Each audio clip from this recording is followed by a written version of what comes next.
more often than not, we've heard a saying that goes, change is the only constant. Now, change, when we hear the word change, we all get very intimidated. And there's this sort of fear that creeps in. So, how do you think one can overcome that fear of change? Change is natural. I don't know why somebody should feel intimidated by change. Everything changes. You changed. You were a baby. How many kilos? Correct. And how many kilos you are now? So that has changed. Your size has changed. Your height has changed.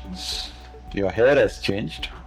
So change is natural and normal. So I don't understand why you consider change as intimidating. Because it's always such a big shift. So what is intimidating is not the change, but the adjustment to change.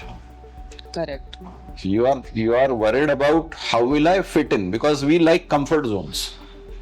Once I'm accustomed to a certain pattern, a slight disruption in the pattern makes me uncomfortable, because then I'm not sure how I will fit into the new pattern. But coming from a lady is surprising, because ladies do the maximum change. Yeah, you change from your mother's house to your in-laws' house. That factor doesn't exist with the men. So this kind of question coming from you is a little bit, shall I say, intimidating for me? No, it's a surprising question. But this is exactly why. Because we have to go through so many changes in our life. There's this societal pressure of being so perfect at every single thing we do, correct? But when things are changing so much, you start getting, you might lack somewhere. How do you deal with that? That, you will have to embrace how it goes, and you won't be able to achieve everything at its fullest. How do you deal with that? You said 3-4 things at the same time. Number one, society is not perfect. Yeah, it is our impression that society is perfect and society expects us to be perfect. That part is true. Other people expect you to be perfect. Are they perfect? So there you are. So there is no perfection per se in human enterprise. There is always scope for improvement. The minute you say something is perfect, that means you have reached the pinnacle and there is no scope for improvement. Now that is not true. So that part of the story is self-imposed, that people are expecting me to be perfect. That is one question out of the way. The second point you raised is, how do I meet up with the expectations? First, meet with your expectations. Do you have expectations of yourself? Then define them and meet them. Society comes later. Mother-in-law क्या बोलेगी, father-in-law क्या बोलेंगे, husband क्या बोलेंगे. All those factors come later. Are you standing in front of a mirror and feeling nice about what you're doing? Are you feeling non-guilty about what you're doing? Then probably you're doing okay. When I'm saying that, it can be misinterpreted as being selfish. No, I don't mean that. When you say you feel good about it, means you are not doing anything which would harm somebody, hurt somebody. You are discharging your functions adequately. It may be appreciated by others, it may not be appreciated by others, but in your eyes, can you look yourself in the mirror and say, I did my bit efficiently. Okay, somebody has pointed flaws in that.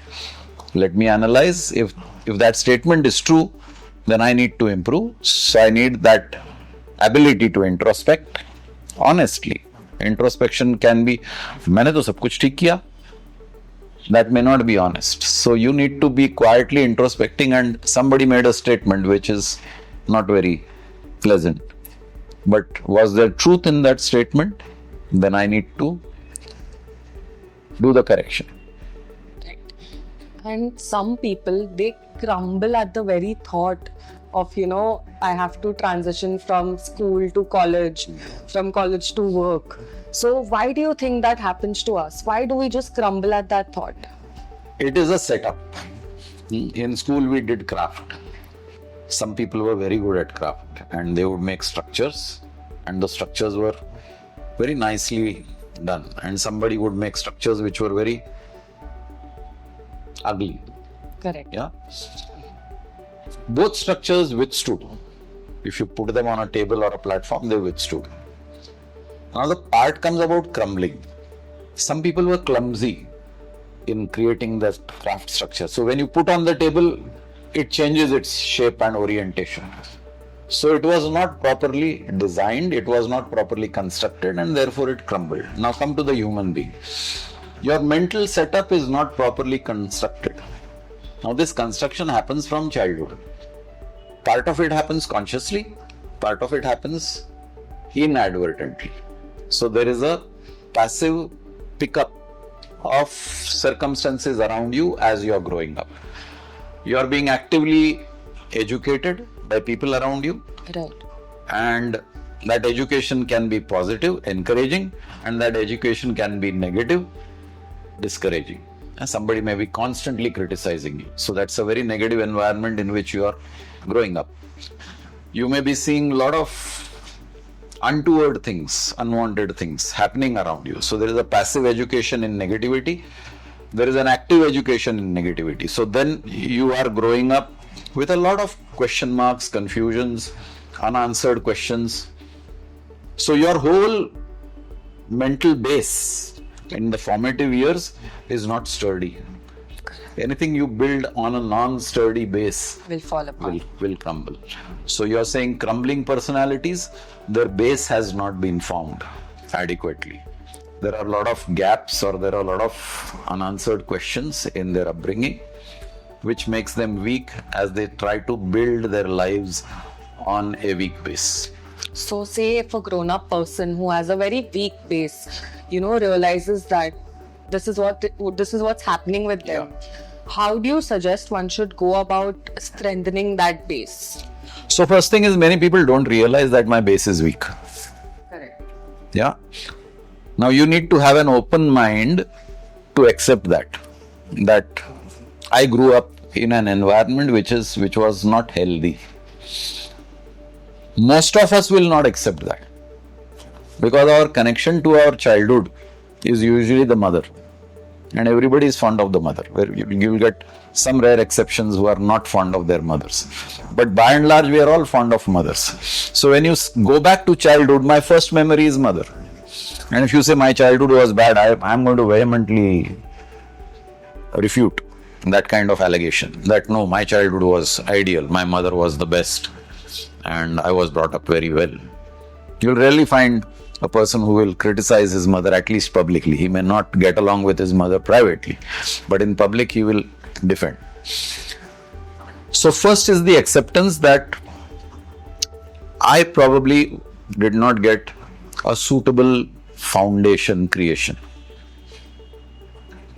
Only after acceptance that there is a scope that the person will want to change. He may not change, because change is not so simple. Yeah, it's like a whiteboard marker. You get the ones with indelible ink, which cannot be erased. So something that has been written, which is a strong impression in the childhood, no matter how much effort you make to erase it, it doesn't erase. Some impressions are light and you can quickly erase them. So how much of a change you can make in an individual as an outsider is minimal, but as the person himself, then it depends on his willpower. I want to change. No matter what, I will go through the grind. I will change. Then the success comes. The stumbling block is making the person realize. People don't realize. People will listen.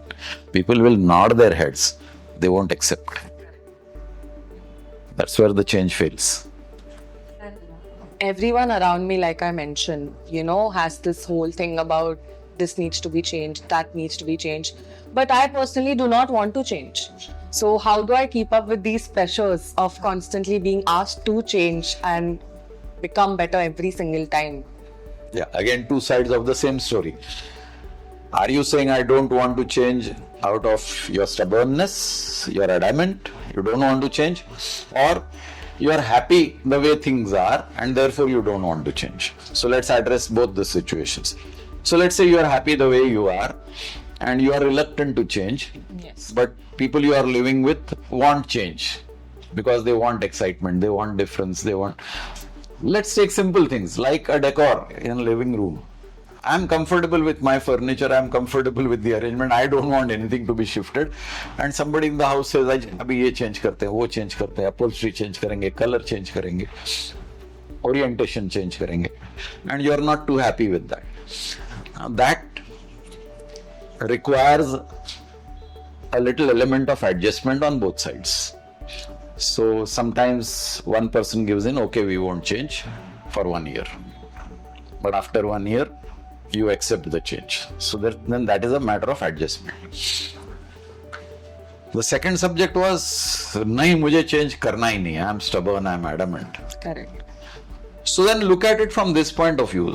So suppose you don't change. What is the price you are paying for not changing? There is a price you will pay. Correct. The whole decor becomes stale, and I'm just still sticking to the same example. The change can be in various areas. So the staleness creeps in. When staleness creeps in, mind starts getting depressed. And it's not only one mind, it's collective minds. And depressed minds living together will create problems of their own nature. So that is the price you are paying. Are you aware that you are going to pay this price? And have you weighed the price against your stubbornness? So my stubbornness is going to cost me this. Is it worth it? Is a question which you need to answer. If you are still happy with the answer, yeah, I am willing to pay the price. Then later on you should not complain that my relationships are crumbling. Because it's a price you have accepted to pay. So you can't have best of both worlds. Ultimately, decision is yours. I don't want to change and I'm willing to pay the price. Fair enough. It's your life. You made the call. So, the universe changes. The weeks change, the months change, the year changes, your physical structure changes, your mental setup changes. Change is part and parcel of living. If you are not willing to change, then you are stuck in history. Society has gone forward, the universe has gone forward, but you have been left behind. So you need to pay a price for lagging behind. If technology has changed, if today's world is more gadget friendly and you are not gadget friendly, you're going to pay a price of inefficiency. You're willing to pay the price, fair enough. Ultimately, it's your life, it's your choice.